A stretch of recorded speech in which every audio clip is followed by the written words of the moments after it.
Denny Siregar menggugat Telkomsel. Data itu begitu lengkap, sehingga tidak mungkin data itu didapat dari luar, kecuali orang dalam Telkomsel sendiri yang membocorkan. Denny Siregar, Tagar.id. Pernah nonton film Enemy of the State?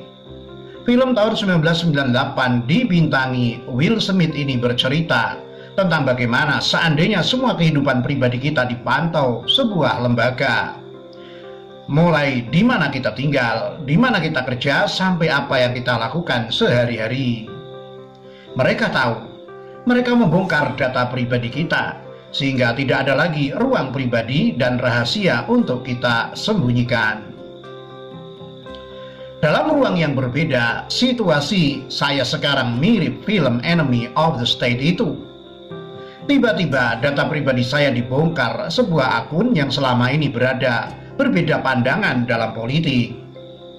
Dia bisa tahu di mana rumah saya, siapa saja nama-nama keluarga saya, termasuk di mana anak saya sekolah dan apa akun media sosial mereka.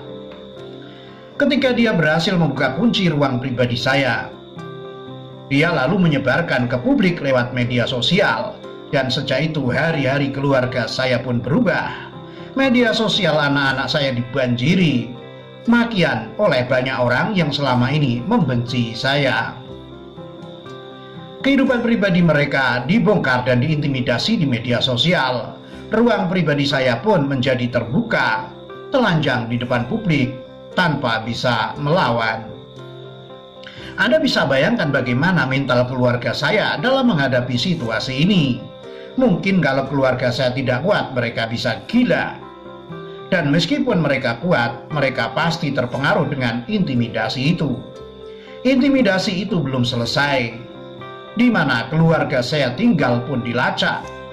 Alamat saya dibongkar dan mereka menggunakan Google Maps untuk memotret rumah saya dan mengirimkan ke anak-anak sambil mengancam kalau mereka akan mendatangi rumah untuk membunuh anak-anak, membakar, bahkan memenggal mereka karena dianggap sudah halal darahnya seperti papanya.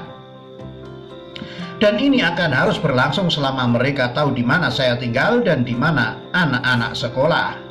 Sehingga setiap kali ada perbedaan pendapat, mereka akan kembali menyebarkan data saya ke orang-orang yang membenci saya, terpicu untuk berbuat kekerasan kepada keluarga saya. Bagaimana kalau Anda yang berada pada posisi seperti saya? Nyawa pasangan Anda, anak-anak Anda, sampai orang tua Anda terancam hanya karena ada orang-orang yang tidak suka kepada Anda. Ini bukan main-main, karena berhubungan dengan nyawa orang-orang yang Anda sayangi dan tidak berdosa. Pertanyaannya, sepintar apa akun yang membongkar data pribadi saya itu? Apakah dia memang hacker yang bisa membobol data dari sebuah perusahaan provider besar seperti Telkomsel itu? Tidak. Dia tidak pintar, dan dia bukan hacker. Dia hanya punya jaringan orang dalam di provider yang membagi data saya ke dia untuk disebarkan ke publik. Dan dari data yang diberikan orang dalam itu, akun itu kemudian mencari jejak saya berdasarkan nomor KTP dan kartu keluarga, yang menjadi syarat waktu kita registrasi kartu supaya kartu tidak hangus. Dan dari sanalah semua informasi pribadi kita terbongkar habis. Pertanyaannya lagi, siapakah orang dalam yang dengan seenaknya membagikan data pribadi seseorang kepada orang lain untuk berbuat jahat? Ini pertanyaan sama di benak kita semua. Dan harus kita tanyakan bersama kepada provider yang memegang data-data pribadi kita. Dan di luar itu semua, saya bertanya kepada provider besar yang bernama Telkomsel, tempat saya menitipkan nomor KTP dan kartu keluarga saya waktu registrasi nomor.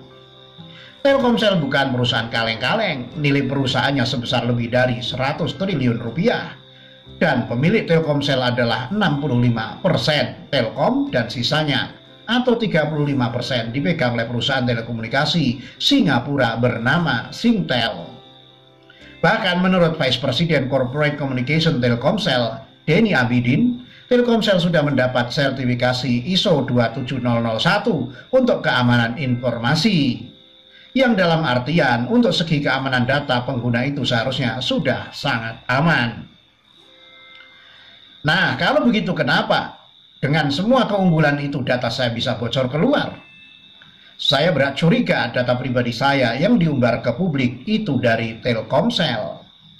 Karena di sana lengkap sekali informasi yang diberikan, mulai dari nomor KTP saya, kartu keluarga saya, sampai HP apa yang saya pakai, dan kapan saya offline, semua terpaparkan ke publik. Data itu begitu lengkap sehingga tidak mungkin data itu didapat dari luar, kecuali orang dalam Telkomsel sendiri yang membocorkan. Itulah kenapa saya harus menggugat Telkomsel, karena ini sangat berbahaya buat saya dan jutaan pengguna lain. Telkomsel harus bicara ke publik apa yang terjadi sesungguhnya, supaya kami semua merasa aman menjadi pelanggan Telkomsel. Sementara ini jawaban Telkomsel terhadap kasus saya sangat normatif dan cenderung basa-basi. Telkomsel malah seperti mengunggulkan keamanan sistemnya, padahal jelas-jelas saya korban dari kebocoran data mereka. Telkomsel seperti ingin melemparkan tanggung jawab ini kepada akun yang menyebarkan data pribadi saya, supaya bisa menghindar dari tanggung jawab permasalahan di sistem internal mereka. Supaya paham perusahaan besar seperti Telkomsel ini berjalan berdasarkan trust atau kepercayaan masyarakat, sedikit saja kepercayaan itu goyang, maka saham mereka bisa rontok habis-habisan, dan para investor bisa lari untuk membenahi situasi seperti normal lagi. Itu juga butuh waktu lama dan dana yang sangat besar.